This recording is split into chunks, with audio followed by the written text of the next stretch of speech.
They said my father's fortune was worth $120 million.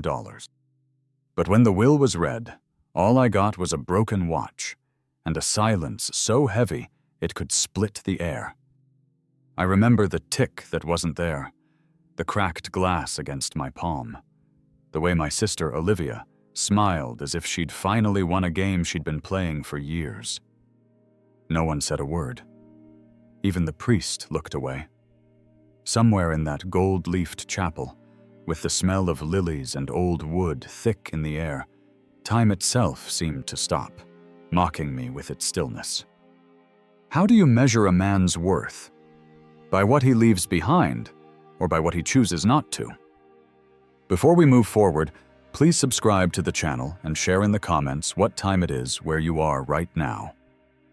The rain that afternoon was thin and cold, falling over the Lawson estate like a gray veil. The marble floors gleamed under the chandeliers, and my reflection looked like a stranger in an ill-fitting suit. Olivia stood by the coffin, her heels clicking against the tile, the sound sharp enough to cut through the hymns. "You should be grateful," she said softly, not looking at me. "That watch was Dad's favorite. It suits you.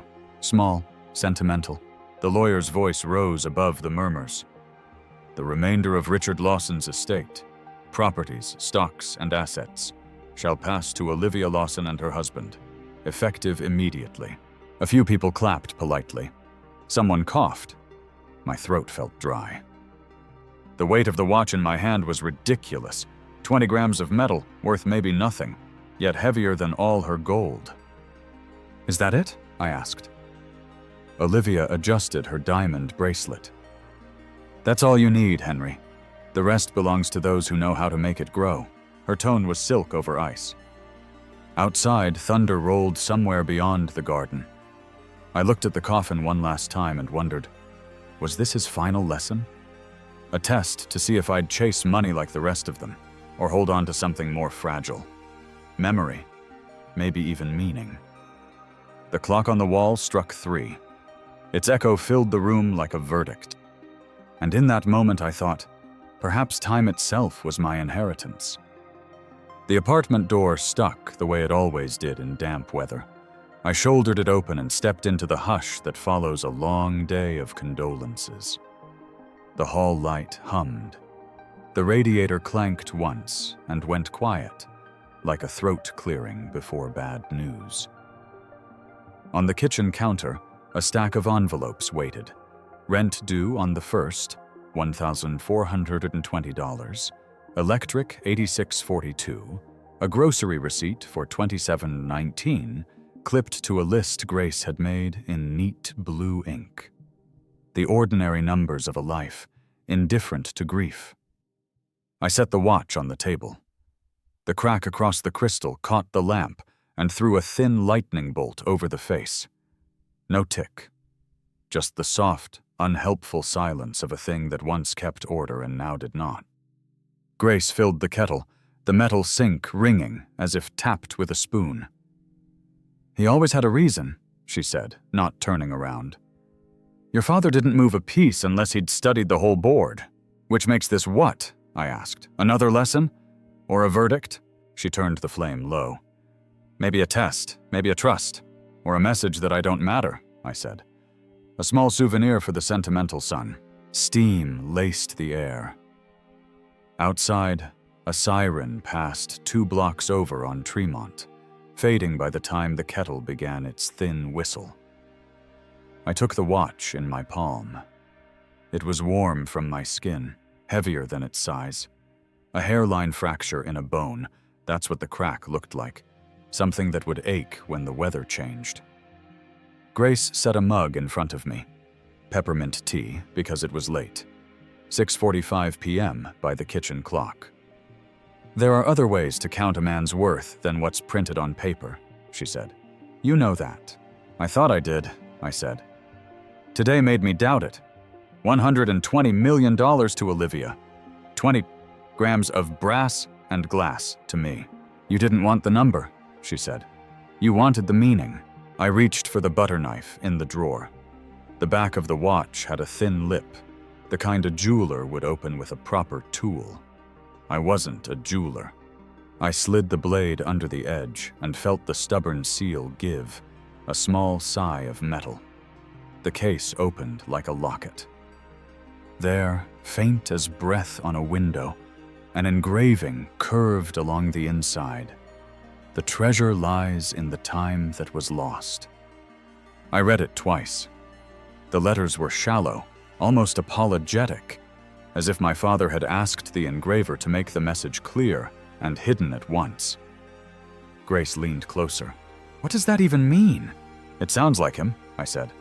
"The kind of sentence he'd drop at the end of a long dinner and expect you to carry around for a year. For a man who built spreadsheets for a living, he loved riddles," she said.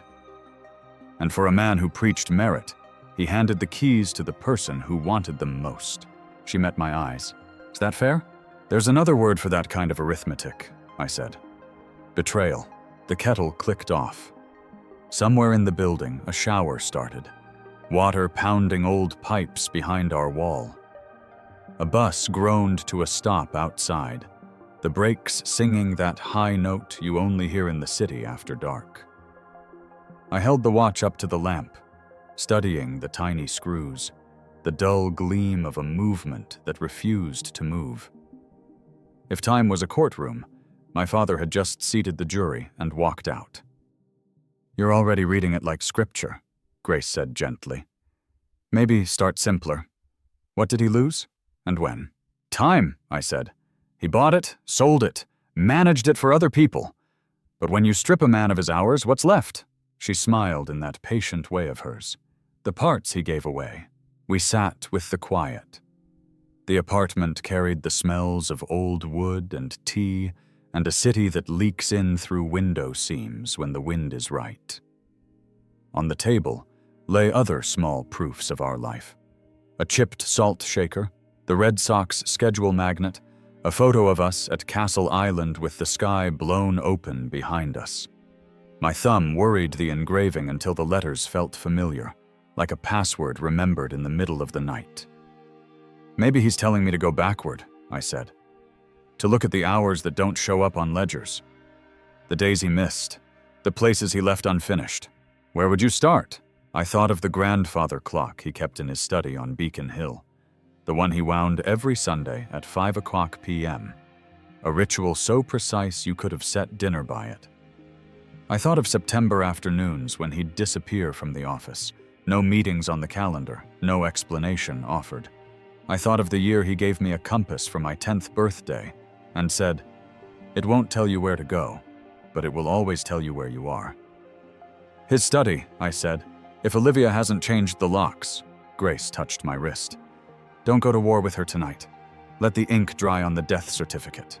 "I'm not looking for a fight," I said. "I'm looking for sense. And if the only sense is the one you make?" I closed the watch carefully, the case snapping shut with a modest click. The kitchen clock moved to 7:02. I set the brass on the table, and it left a faint ring on the wood, a small moon I hadn't meant to draw. The engraving rang in my head. The treasure isn't ahead, it's behind, hidden in hours squandered or remembered. "I'll stop by the study tomorrow," I said. 9 in the morning. Martin can meet me, keep things civil." "Call him now," Grace said. "Before you sleep on it and convince yourself this is foolish." I dialed.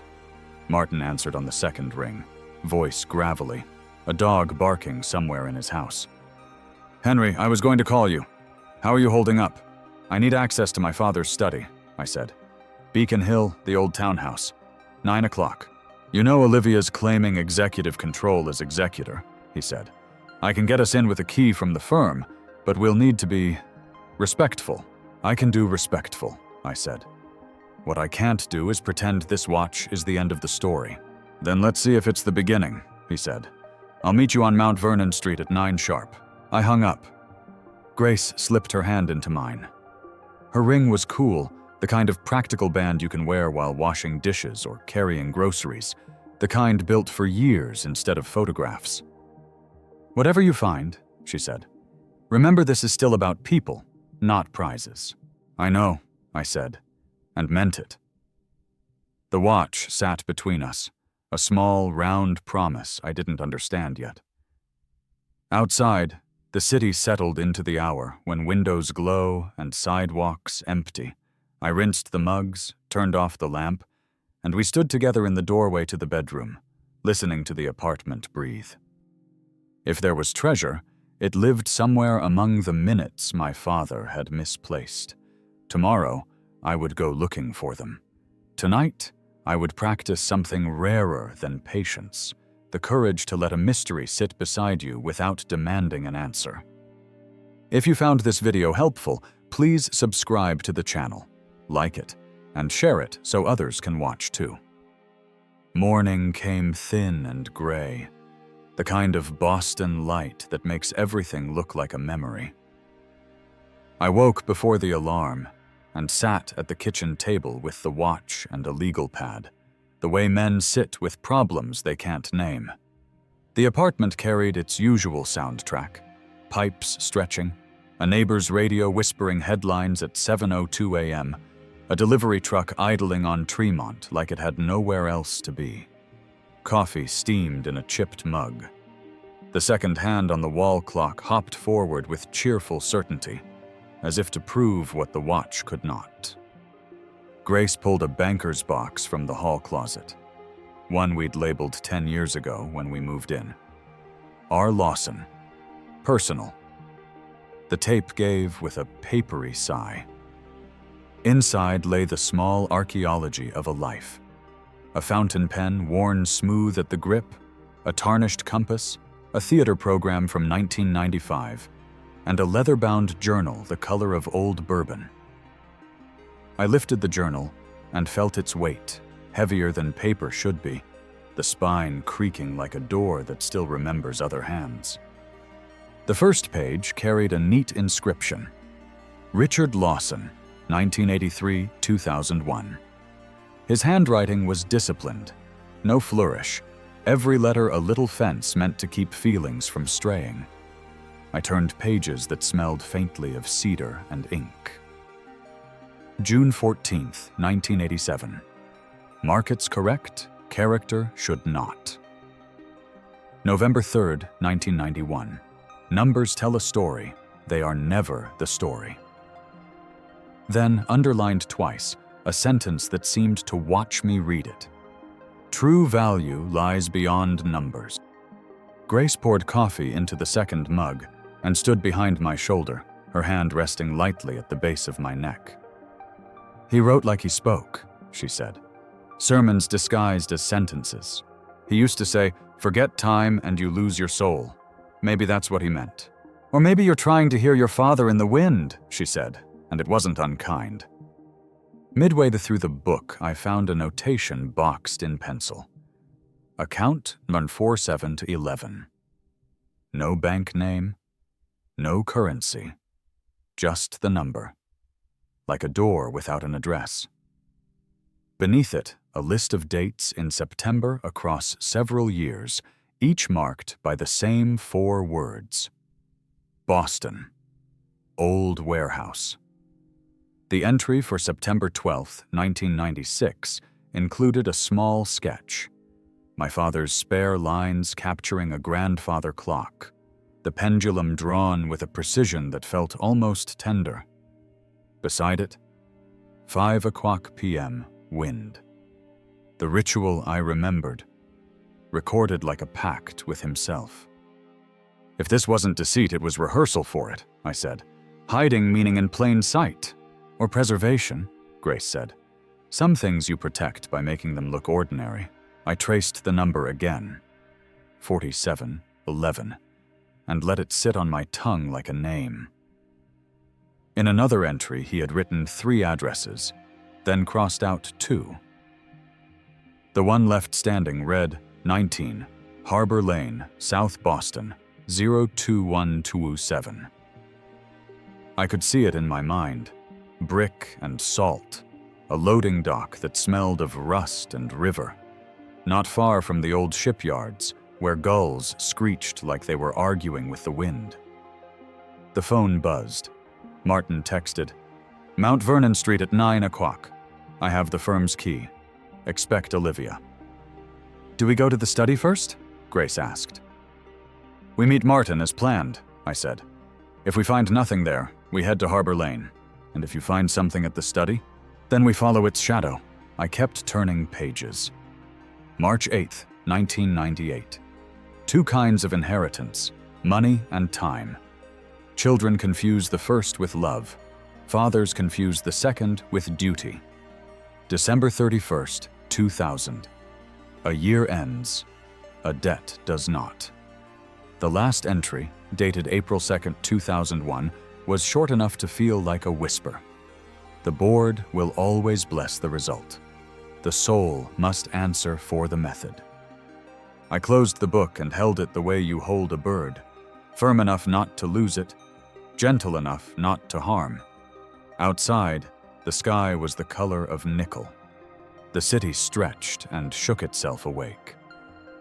If a man leaves a map, does he mean for you to follow it, or to learn how to draw your own? You're somewhere between hurt and hope, Grace said, reading my face. Walk in one direction at a time. I'll try, I said. Hurt has a louder voice. Hope learns to speak after. It was 8:31 when we left the apartment. The elevator made its familiar complaint and delivered us to the lobby with a shudder. We stepped into a morning that smelled of rain and newspapers. I tucked the journal into my satchel and the watch into my jacket pocket, where it pressed against my heart with the stubborn insistence of something that wants to be felt. Traffic on Storrow was kind for once. We made Beacon Hill in 11 minutes, parking 2 blocks off Mount Vernon beside a hydrant that had given up pretending to be red. The townhouse looked exactly as it always had, and not at all the same. The wreath gone, the curtains drawn, the brass knocker cooler to the touch than I remembered. Martin was already there, trench coat dark with mist, the firm's key on a lanyard like a hall pass. Before we start, he said, Olivia called me twice this morning. She has concerns. She has demands, I said. Concerns would be new. He smiled, the kind old friends allow themselves on difficult days. Let's be careful. Grief makes bad law. He turned the key. The lock surrendered, and we stepped into a foyer that still held the faintest echo of my father's cologne. Citrus, leather, a note like smoke after rain. The study door was at the end of the hall on the left, its brass knob polished by years of patterns that become prayers. I let my hand rest there a second longer than necessary. Then I pushed. The room was a chapel to discipline. Shelves exact as ledgers. A desk that had no patience for clutter. The grandfather clock stood sentry by the window, taller than I remembered, its face solemn, its pendulum resting like a breath held for too long. I half expected it to start on its own, the way dogs sometimes rise at the sound of a voice you can't hear. Martin stood by the desk, scanning the blotter. No current files, he said. Olivia's been thorough. She's always been thorough when the prize was applause. Henry, he warned, and I nodded. I was here to find, not to accuse. I laid the journal down and opened it to the sketch of the clock. The artist's instinct is to draw what matters. My father had drawn the pendulum with exactitude, the hinge with affection. I knelt and examined the base, the paneling. Wood yields secrets to patient fingers. At the left foot, a seam. At the seam, a catch. My thumbnail found it and pressed. The panel eased out, a small square door no bigger than a book. Martin, I said, here. Inside, a shallow cavity. No cash, no jewels. A brass key on a short chain and a folded slip of paper secured with a pin. The key was stamped 325.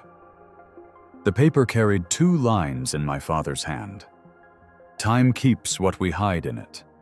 Warehouse, Harbor Lane, September. Vault 312, I said, the number tasting like vindication or folly. Martin whistled under his breath. Now we're in it. Not in it, I said. At the edge of it. He nodded. Edge is cut, too. Footsteps in the hall. Olivia's voice, crisp as a new bill. So this is how we do it? You sneak in with counsel and pick through the bones? She was in the doorway before either of us could answer. Coat impeccable. Grief neat and photogenic. No one's sneaking, Martin said. I used the firm's key. You were informed. I was warned, she said. There's a difference. Olivia, I said, holding up the key and the slip. Do you know why he hid this in the clock? I know you've always loved theatrics, she said. A key. How poetic. She stepped closer, eyes cold and curious. What does it open? A vault, I said. And maybe a past you can't edit. For a heartbeat, we stood very still. The three of us arranged like pieces no one wanted to move first. Olivia's gaze flicked to the journal, to the open panel, to my hands. Then she laughed, a short, elegant sound that used to charm rooms. Go on then, she said. Chase your father's riddles. When you've tired yourself out, come back to the business of the living. She left as quickly as she'd come, her perfume leaving a trail that felt like a signature. Martin exhaled. She'll lawyer up if she hasn't already, he said. She was born lawyered up, I said. Let her watch. Let her wonder which door will open and which will open us. I slipped the key into my pocket with the watch. The two pieces of brass rested together, warm as a handshake between strangers who share a story they haven't told yet. Outside, the city brightened one shade, as if the morning had decided to try again. The map was no longer a metaphor. It had an address, a number, and a month that might as well have been a command. Harbor Lane, I said. After this, we head there. Today? Martin asked. Today, I said. If treasure lives in lost time, I don't intend to waste any more of it. By late morning, the sky had cleared to a pale, hard blue. Martin drove, and I watched the city slide by. Brick, glass, then the old docklands where salt lives in the mortar, and gulls argue with the wind. We found 19 Harbor Lane at 10:12 a.m., a hunched brick building with a roll-up door and a fading stenciled number. The padlock looked newer than the hinges. Rust had grown like lichen around it. Martin held up a laminated card from the firm. The property manager shuffled from a nearby office, keys jangling like a minor hymn. 15 minutes, he said. Insurance rules. He cracked the lock. The door groaned up a foot, then a yard, then enough for us to duck under. Inside smelled of rope and rain. Dust lay thick on the floor, the kind that keeps a record of every step. Wooden pallets leaned like tired men. An old scale sat against the wall, its dial frozen at 38 pounds, as if someone once weighed a box and never came back for it. Sunlight knifed through slats and made slow-motion galaxies in the air. There, Martin said, pointing to a row of crates stamped RL, Archive. The lid on the second was held with 2 screws. I worked them loose with a quarter from my pocket. 1978, worn as a wedding ring, and the pine gave way with a resin squeak. Inside lay ledgers wrapped in butcher paper, a manila envelope, and a small tin that might once have held mints. The envelope was thick. I slid out a stack of photocopies. Wire transfer confirmations, each a neat little confession. Dates from 1996 to 2000. Amounts that began modest, $150,000, $275,000, and grew bolder, $1.2 million, $3.4 million, until the total at the bottom read $48,000 in a hand I recognized as my father's, next to the words "Reconcile off book, pending review." The destination accounts were shells with names earnest enough to sound legitimate. North Channel Partners LLC, Hesper Street Holdings, each tied to a P.O. box, and a street I knew only because I had delivered lilies there once when I was 16. I felt the old blend of awe and ache. The math was perfect. The trust was not. "Henry," Martin said, voice low, "this is dynamite that thinks it's paper." "It's not proof yet," I said, though it was more proof than anyone had offered me this week. "It's a map of footprints." The mint tin held something heavier than candy. I thumbed it open. Inside, nested in felt, lay a brass key stamped 312 and a tiny tag engraved with 2 words and a street. Citadel Private Vaults, 440 Beacon Street. I weighed it in my palm and felt the echo of its twin in my jacket. Same cut, same notch, like my father's version of redundancy. Love languages vary. His was contingency. "Martin," I said, and my voice sounded far away in the open room. "My father left a vault number." "Where?" He stepped closer. "In the broken watch." I held up the new key. "And here." He smiled without warmth. "He's still playing chess." We took photographs, page by page. On one transfer slip, a faint coffee ring kissed the corner, and a note in block letters read, "C. Peter, initials E.W. in the margin." Ethan Ward. The ex-accountant who left the firm in 2001 with a handshake and a rumor. People said he moved to Maine. People say many things when they mean they weren't paying attention. The property manager coughed from the doorway. 2 minutes. His voice echoed, then fell flat, as if the room itself didn't care for deadlines. I slid the copies back into the envelope and tucked it into my satchel. The key joined its twin in my pocket, brass against brass. For a second, they clicked together, the sound small and decisive, like a sentence ending. "Beacon Street," Martin said. "Citadel Private." "Now," I said. Before Olivia decides the past belongs to her. We ducked into the light. The door rattled down. The new lock swallowed its shackle with the finality of an alarm clock turned off for good. Outside, the smell of the harbor felt cleaner. I had the sense of standing on a threshold I couldn't see. The place where a life becomes a story, whether you want it to or not. This was not about coins or keys. It was about a man who hid meaning in ordinary objects, because ordinary objects last. As we crossed to the car, my phone buzzed. A text from an unknown number. "You're chasing ghosts, Henry. Let the past be generous." I showed it to Martin. He read it twice and handed it back like it might burn. "She's watching," he said. "Then let her watch." We drove up A Street and cut across to Beacon by way of Arlington, the city tightening from warehouses to brownstones, as if it were dressing for a different part. Traffic thickened near the public garden. I rolled the key in my pocket and felt a steadiness I hadn't known in days. Whatever waited at 440 Beacon, it wouldn't be silence. And silence had been the enemy all morning. Some families inherit jewels. Others inherit newspaper clippings and recipes. Ours had a habit of passing down puzzles under the heading of love. And if that isn't the truest shape of family drama, I don't know what is. Martin glanced over as we hit a red light. "If the vault is empty, then we'll read the emptiness," I said. He never left space without a reason, and if it's full, then we'll count what can't be counted. The light changed, we moved.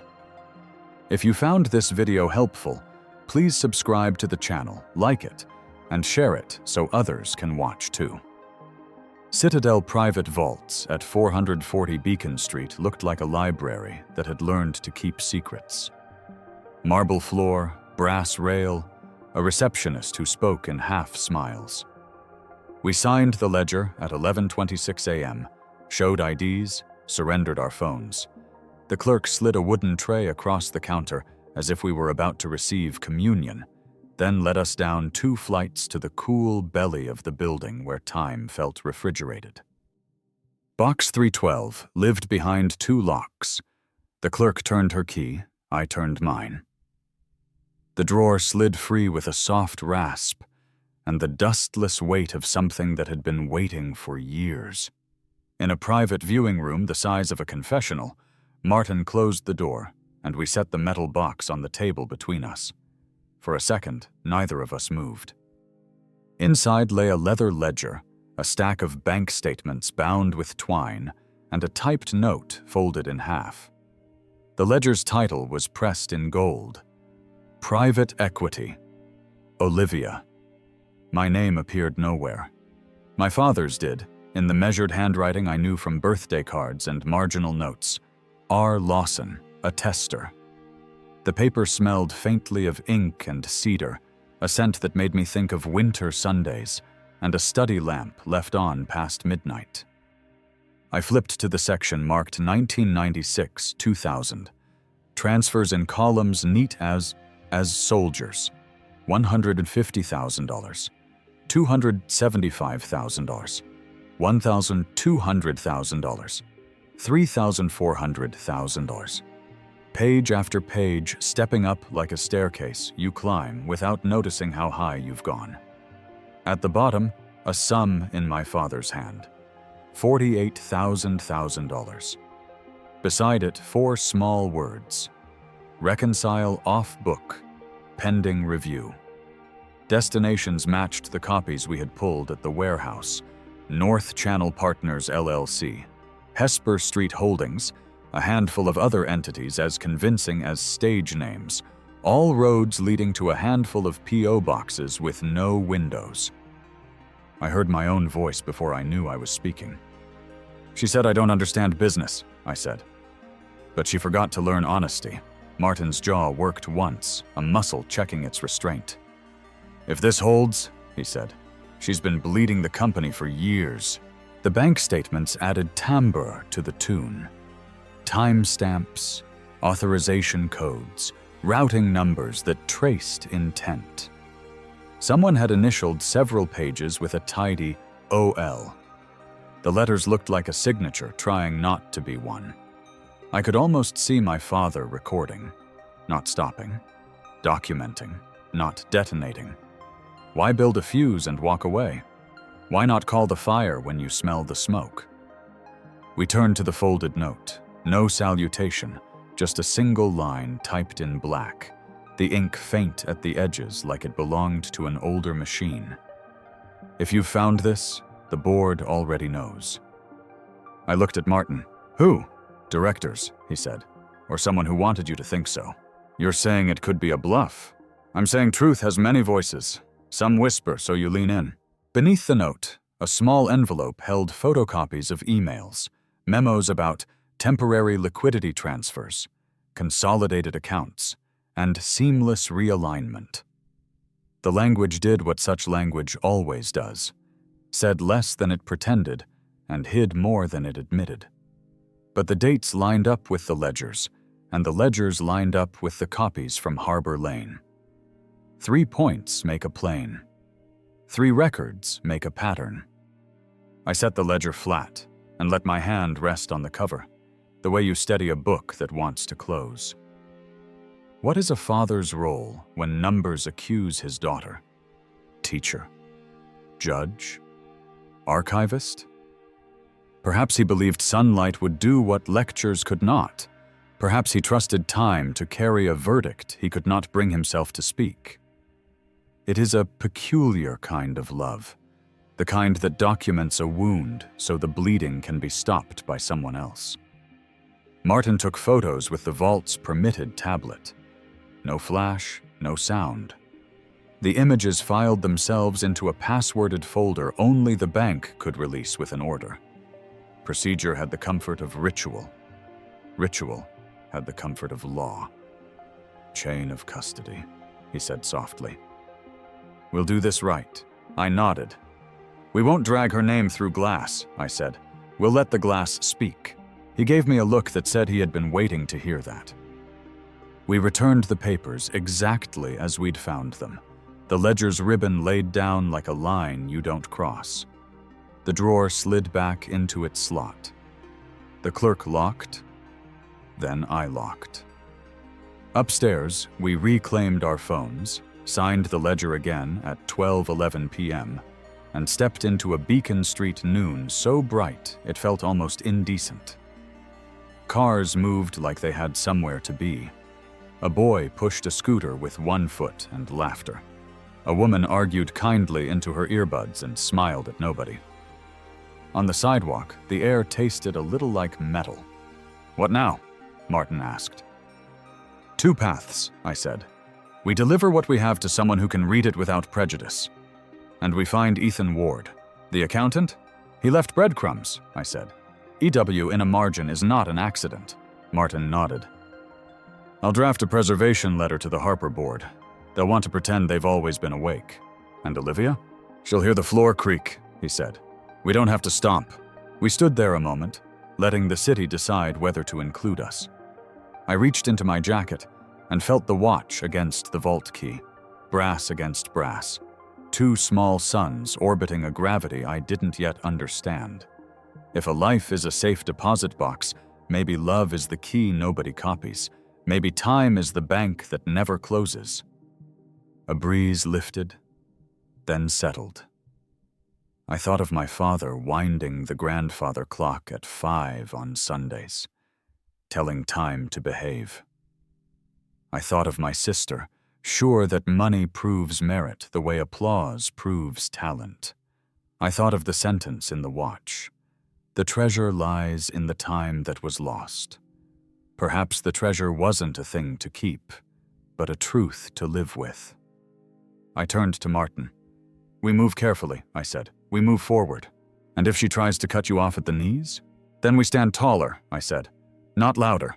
The day made room for us to walk, so we did. By evening, Back Bay put on its jewelry. The ballroom on Exeter Street glowed with chandeliers and the agreeable hush of people who like their success with strings. Vivaldi, in this case, played by a quartet in black. Name cards gleamed along round tables dressed in white linen.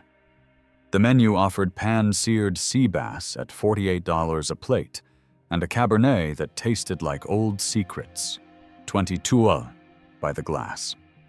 Olivia moved through the room like a hostess and a headline, thanking partners and friends of the enterprise, her smile as polished as the silver. I took a seat where someone had decided I would be decorative but not central. Table 9, near the exit, and a ficus that had outlived 3 CEOs. Martin sat to my left, tying his napkin like a truce flag. "Preservation letter went out at 3:17, he said softly. "Receipt confirmed by the board's counsel at 3:41. He took a measured sip of water. "Tonight, we behave. I'm here to listen," I said, "and to deliver a message without raising my voice." The speeches began. Words like legacy, vision, stewardship. The moral perfume corporations wear when they'd rather you not sniff too closely. Olivia thanked donors, nodded to directors, made grief sound efficient. When applause softened, I rose and crossed the floor with a folder slim enough to be mistaken for a thank you note. At her table, I waited until the laughter settled. "Olivia," I said, keeping my voice low enough to respect the decor. "Do you ever think Dad's watch still runs?" She didn't miss a beat. "It stopped," she said, lifting her Chardonnay. "The day you quit." I slid the folder onto the linen and nudged it beneath her glass. Condensation kissed the top page and bled the ink just enough to make it human. "Then this is just a reminder to wind what matters," I said. She glanced down. 2 pages.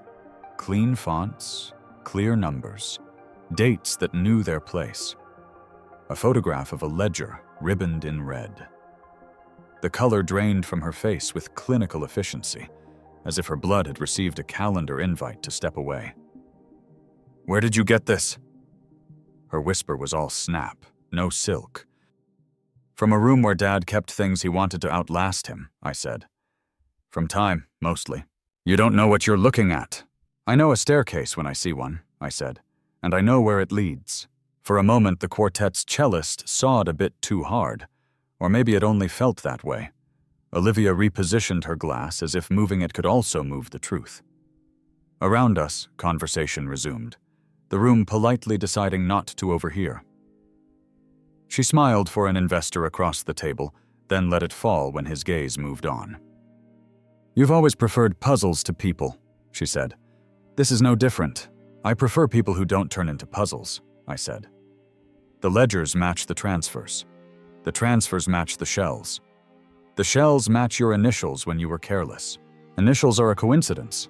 And coincidences don't add up to $48 million. Martin materialized at my elbow like a stage direction. "We won't resolve this between courses," he said. "The board will review. Council will confer. Tonight isn't a courtroom." Olivia's laugh was small and brittle. "It should be. Then I'd win." The waiter set down our plates. My sea bass stared at me with the indifference of something that had never been consulted. I cut a modest bite and found it perfect, which felt rude. Across the table, a director cleared his throat and spoke warmly about the road ahead.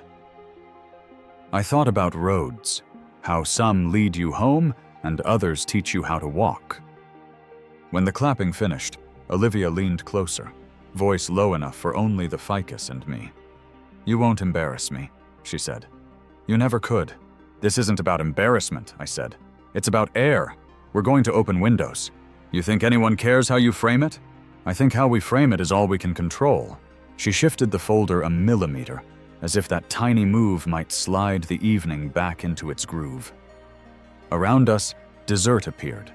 Crème brûlée with a sugar shell that gave under the spoon like a small surrender. The room approved. I wished life offered torches as useful. Martin touched my sleeve. "We should go," he said. "Leave her with the page and the mirror." On our way out, a donor stopped me near the coat check to say how much he admired my father. He told me a story about a deal in '97 and a handshake that saved a factory. I thanked him and promised to remember it. Outside, the air on Exeter had the edge of early fall. Taxis idled like dragons that had given up on fire. We stood beneath the awning. "She's rattled," Martin said. "Rattled people make loud promises and quiet calls. She made both," I said. Even her silence had an audience. He smiled, the tired kind. "Dark humor looks better on you than anger." "Anger is easy," I said. "Humor is rented by the hour." We walked toward the corner. I felt the watch against my heart and the vault key beside it. 2 small moons sharing a pocket. If love and truth had costumes, tonight they chose paper and brass. Inside the ballroom, the quartet began another piece, something bright pretending to be light. What do we owe the people we come from when the numbers say one thing and the heart says another? Maybe the duty is simple. Tell the truth gently, then stand there while it lands. Maybe the only way out of a long shadow is to stop measuring it and light a candle. At the curb, a rideshare eased up. As we climbed in, I looked back through the glass and saw Olivia at the table, the folder flat under her hand, the wine forgotten. For the first time since the will, she looked less like a victor and more like a person trying to remember what winning is for. If you found this video helpful, please subscribe to the channel, like it, and share it so others can watch too. Suffolk County Superior Court smelled like paper and coffee that had given up. The fluorescent lights did their usual trick, made the innocent look tired and the tired look guilty. At 9:28 a.m., we took our seats in courtroom 8B, Pemberton Square, Boston. A wall clock announced time, as if it were a witness with nothing to hide. Judge Rebecca Holt entered at 9:31.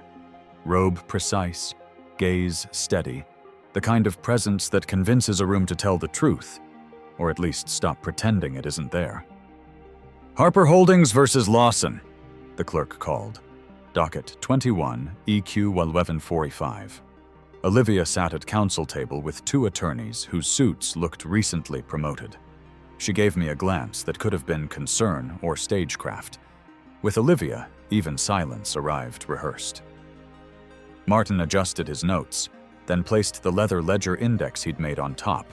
Tabs for 1996, 1997, 1998, 1999, 2000. Patients dressed as stationary. Olivia's lead counsel rose. "Your Honor, the respondent has manufactured evidence. These ledgers and transfer slips, conveniently found after Mr. Richard Lawson's death, are forgeries assembled by a disappointed heir. Motive, means, opportunity." He let the words breathe, as if oxygen were an argument. Martin stood. "We'll rely on documents and the clockwork of custody. Exhibit A, Your Honor, the sign-in-out records from Citadel Private Vaults, 440 Beacon Street, showing access to Box 312 on April 12, 1999, June 3, 2000, and again on March 14, 2001. Each entry signed R. Lawson, with matching ID verification. Exhibit B, photographs and photocopies taken at 19 Harbor Lane, South Boston, under supervision of the property manager at 10:12 a.m. 2 days ago, with time-stamped images. Exhibit C, the ledger titled Private Equity, Olivia, bearing Mr. Lawson's known hand, compared here to 10 years of samples. He paused. "And a witness." Judge Holt glanced over her reading glasses. "Proceed." "We swore in Ethan Ward at 9:47. He was smaller than I remembered from board luncheons. A careful man in a careful suit, hair newly honest about its gray. The oath made his voice steadier than his hands. "Mr. Ward," Martin said, "what was your role at Harper Holdings between 1995 and 2001? "Senior accountant," he said. "Internal controls, reconciliations, audit prep." "Did Mr. Richard Lawson ever give you instructions about preserving records?" Ethan swallowed. "He asked me to keep copies of every transfer that bypassed standard approval chains. He said, 'Someday, truth may need help remembering.'" Olivia's counsel stood. "Hearsay and hero stories, Your Honor. The witness was terminated in 2001. "I resigned," Ethan said, finding a spine I hadn't seen before. "When my memos went unanswered." Judge Holt lifted a hand. "Counsel, I'll hear it. Mr. Ward, stick to what you did and what you saw." Ethan nodded. "I copied transfer confirmations dated 1996 to 2000, totaling $48 million, into entities with no operational purpose. I initialed a margin EW on 2 sets. I gave Richard Lawson duplicates, and he told me where to file my set. Citadel Private Vaults, Box 312. Olivia's counsel smirked the way lawyers do when they've practiced the smirk. "Convenient that you remember box numbers after 24 years. "I wrote it in my notebook," Ethan said, "which I kept." He held up a battered pad, spiral bent, ink ghosts of old weeks still visible. Martin approached the evidence cart. "One more item, Your Honor. The watch Mr. Lawson bequeathed to his son." He glanced at me. I placed it on the felt. Its cracked crystal looked small in a room that measured damage in larger ways. "We previously opened the outer case and found an engraving," Martin continued. "With the court's permission, we'll have a technician examine the inner plate." "Do it on the record," Judge Holt said. The courtroom technician produced a jeweler's screwdriver set, the kind that looks too delicate to matter until it does. He worked at the back carefully. A thin inner cover, a false back, lifted free like a kept secret. Beneath it lay a circle of microfilm wound into a tidy coil, amber as tea, banded with a strip of aging tape, labeled in the same small fences of my father's hand. Transfers 9600. Originals. Olivia inhaled, a sound crisp enough to count. Martin didn't smile. He let the room do the math. "We move to mark this as Exhibit D," he said. "We'll provide the court with a certified scan." Olivia's counsel tried for indignation and landed on volume. Anyone could have planted that. Counsel, Judge Holt said, voice cool as glass. Anyone didn't. We have continuous possession of the watch since the will reading, recorded chain from Harper Hall to Mr. Lawson to this court. Objection overruled. The technician fed the film through a portable viewer. Numbers bloomed on the small screen. Routing codes, account names, amounts stepping up like a dark staircase I already knew by heart. If a lie is a house, this was the blueprint and the building permit. Olivia's counsel shifted ground. Even if authentic, these were temporary liquidity transfers. The board approved. The board approved nothing, Ethan said quietly. I attended those meetings. Agenda items were sanitized. We were told to refer to consolidated efficiencies. Judge Holt made a note. Mr. Ward, you're under oath. You understand? I do, he said. I've been waiting to. I looked at Olivia. She watched the screen like a person watches a storm from behind glass. Sure, the window will hold, unsure what to do when it doesn't.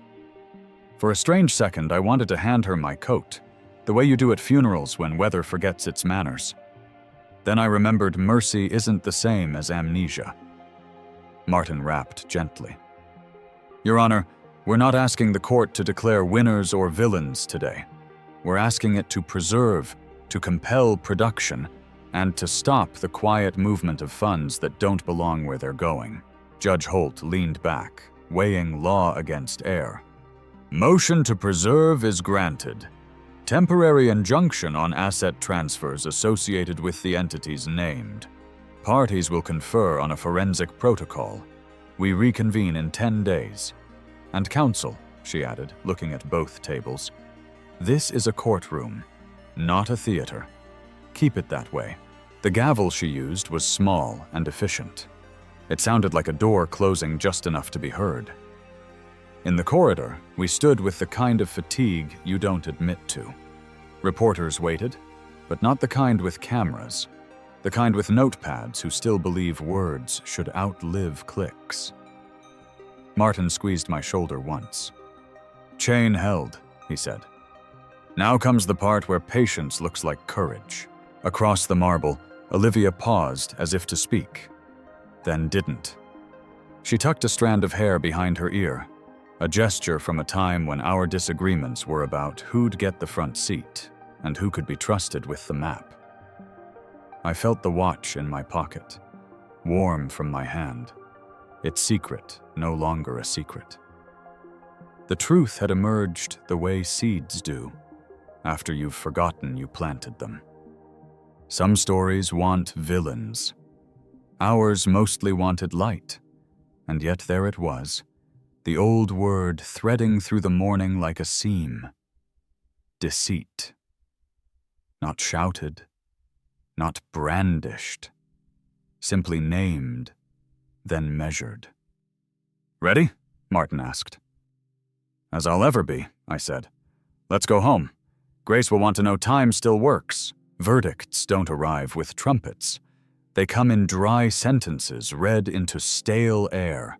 42 days after the injunction, after 3 hearings, 2 depositions, and 1 forensic audit that felt like removing wallpaper with a teaspoon, Judge Rebecca Holt lifted her eyes from the file in 8B and spoke as if reciting weather. Olivia Lawson was removed as executor, disinherited under a constructive trust, and ordered to restore misappropriated funds, $48 million, through a court-managed repayment schedule. Control of the recovered shares shifted. On paper, my portion came to $40 million at the close of market yesterday. On paper, victory fits in a line item. The gavel weighed less than a coffee mug, but dropped like a falling piano. Somewhere behind us, the wall clock cleared its throat and kept going. Outside, Pemberton Square wore its usual faces. Joggers, a man with a briefcase that squeaked, pigeons collaborating on a meeting agenda. Justice didn't change the weather. It changed who had to carry an umbrella. You won, Grace said, quiet enough to qualify as a prayer. No, I said, feeling the watch against my heart. Time spoke for me. Martin checked his phone the way sailors check the wind. Order appoints a special fiduciary, 30 days to implement safeguards. Clawbacks queued, he said. You've got more responsibility than applause. Applause is loud, I said. Responsibility lasts longer.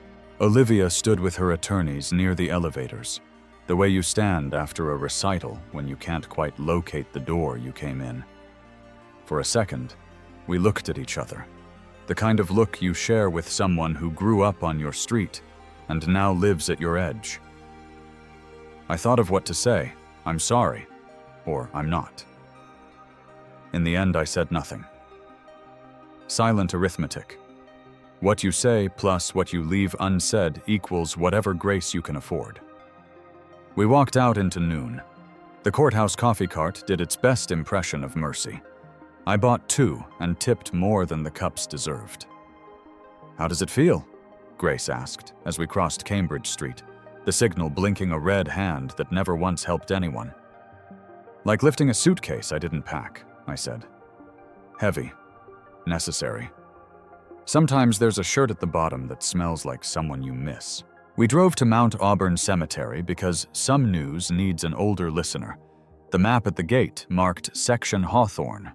A gardener waved us through with the calm of a man who measures days by inches of mulch. At my father's stone, Richard Lawson, 1939 to 2024. 3 words beneath. Work. Wisdom. Time. The grass had learned our names already. I set the watch on the granite. The cracked crystal caught a sunbeam and threw it back unbroken. Judge Holt said the word restore like it knew how, I told him. The board will act like it was awake. The papers will pretend they saw this coming. Grace stood beside me, her shadow touching mine. Say what you need, she said. What I need is simple, I said. I wish you'd said it yourself. A breeze walked through the oaks. Somewhere a bell counted the hour, as if the hour had asked to be counted. I ran a fingertip over the engraving inside the case. The treasure lies in the time that was lost, and wondered again if the message was less about finding and more about returning. If money is applause, maybe truth is the music you hear when everyone stops clapping. Families write symphonies in major keys, then smuggle the minor chords into dinner. We had our share of both. We always will. Call it betrayal if you need a name. I prefer to call it a lesson that took the long way home. On the way back to the car, Grace slipped her arm through mine. What happens now? We put light where shadows liked to live, I said.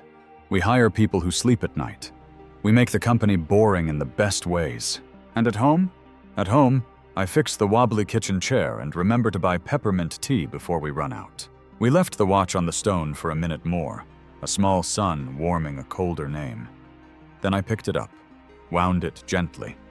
The crown offered just enough resistance to feel like a conversation. The second hand twitched. Once. Twice. Then it moved, steady as a promise. Let's go, I said. The living have work to do. If you found this video helpful, please subscribe to the channel, like it, and share it so others can watch too. Night settled like a blanket that had been used by too many people. The apartment kept its small orchestra, pipes clinking, the neighbor's radio murmuring an old jazz standard, the wall clock hopping past 9:14 p.m. Grace brewed peppermint tea because grief is a kind of caffeine you don't choose.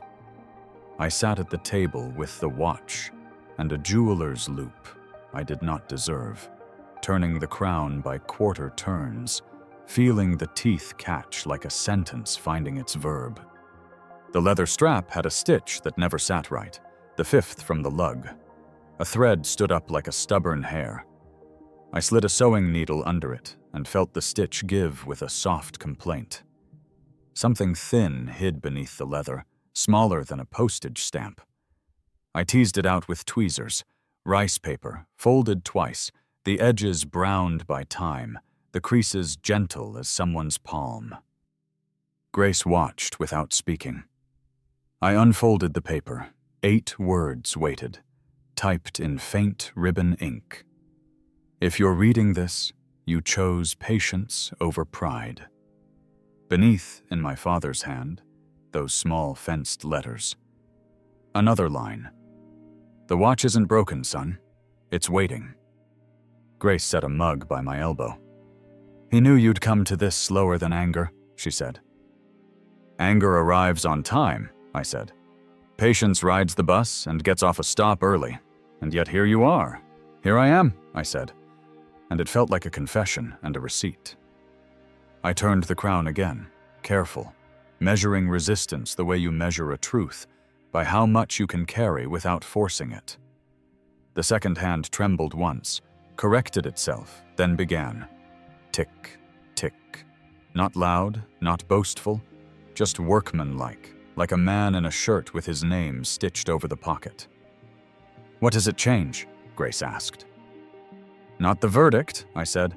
Maybe the verdict on the verdict. In English. I can stop winning and start understanding. We sat in the kind of quiet that listens back. The engraving I'd memorized. The treasure lies in the time that was lost. Sounded less like a clue and more like a benediction. My father had given me paper trails and brass keys, yes, but this was different. This was permission to stop trying to outshout the past. Families tell stories about money because money can be counted. They tell fewer about time because time counts you. If that isn't the blueprint of family drama, I don't know what is. I held the note up to the lamp. The ribbon letters carried their own weather. Light where the typewriter struck firm, faint where the carriage hesitated. He wrote this on the old Olympia, I said. Kept in the study since 1979. Grace smiled. Of course he did. The machine that never emails. What does a man owe his father after the facts agree with the ache? I asked. Mercy where you can. Boundaries where you must, she said. And maybe a sandwich. I laughed once, the dry kind, then felt the laugh turn into something else. He hid a note in the strap, like a child hides a marble under a pillow. He trusted you to find it, she said. He trusted who you became when nobody was watching. I set the paper on the table and placed the watch over it, like a small dome protecting a rarer weather. The second hand kept going, counting what none of us can save. I thought of Olivia, and how silence had looked on her in the courtroom, like a coat she wore because the season demanded it, and not because she believed in cold. I thought of Martin's steady voice, and Judge Holt's sentences that fell like careful rain. I thought of Ethan Ward, and his notebook, spiral bent, truth written on lines too narrow for shame. What now? Grace asked.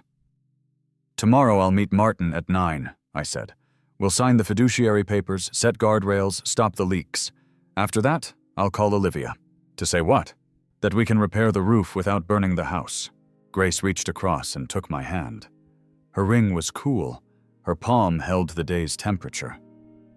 You're gentler than the facts, she said. I try to be, I said. It's cheaper than regret. The clock on the wall kissed 10:03.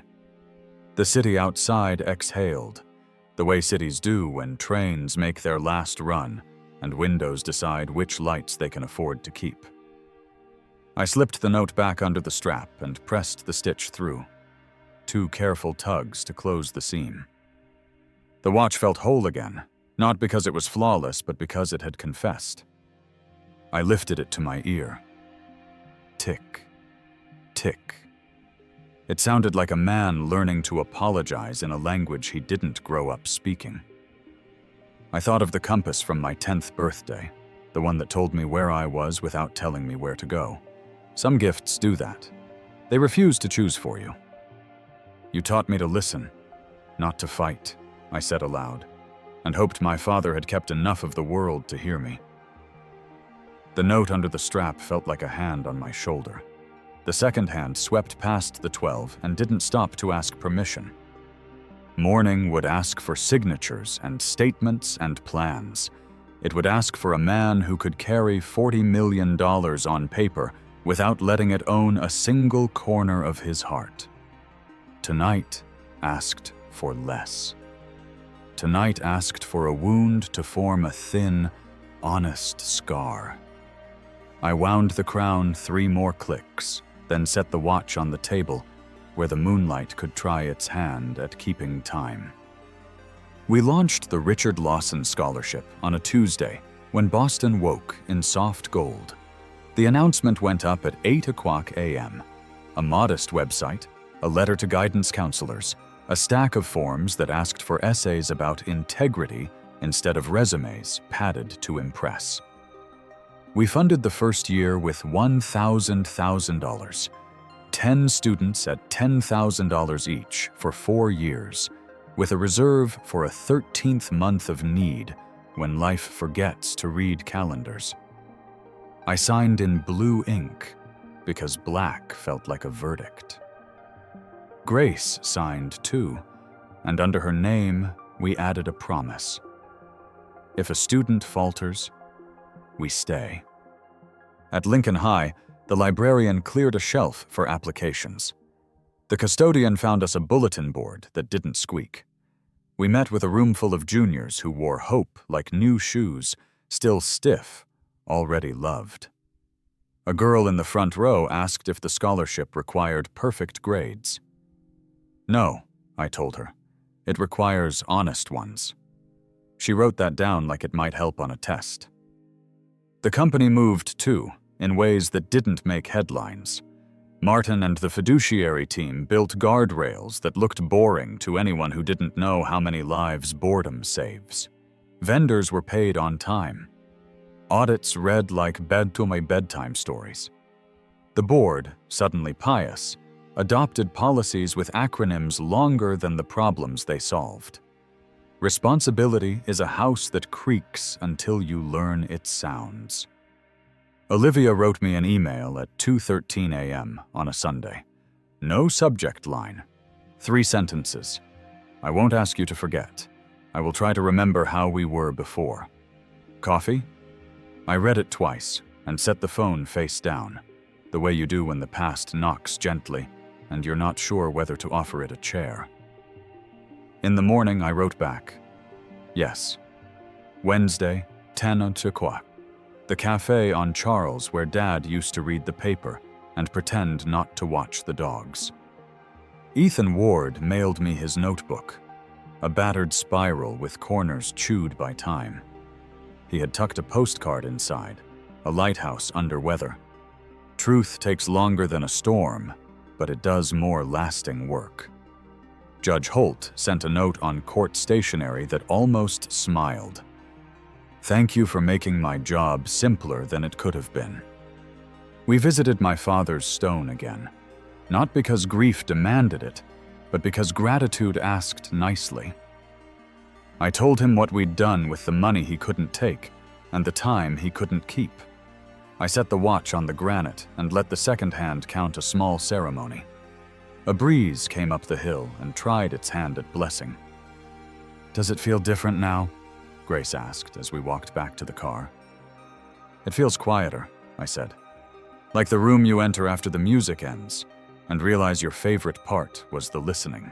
At home, the kitchen chair still wobbled and I finally fixed it. 4 turns of a screwdriver and the patience to hold a thing steady while it remembers how.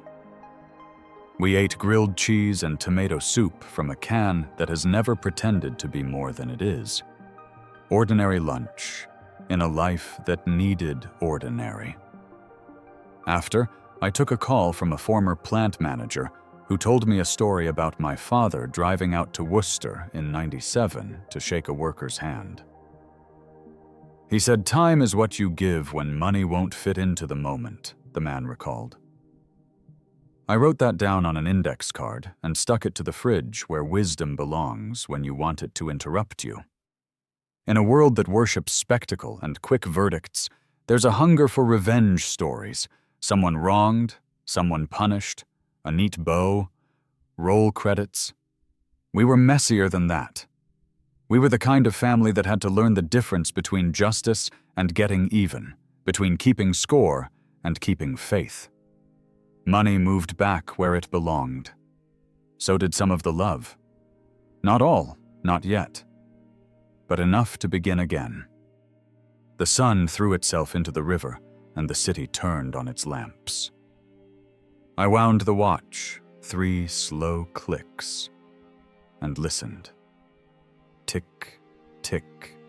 It sounded like forgiveness learning to walk.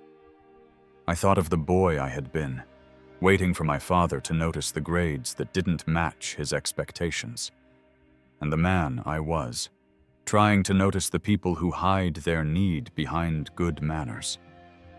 Past and present faced each other across the table, and for once chose to sit on the same side.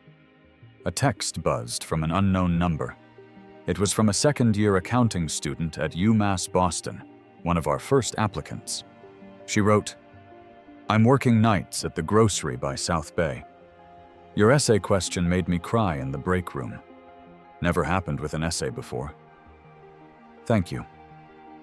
I replied the way you do when you want the world to keep trusting you.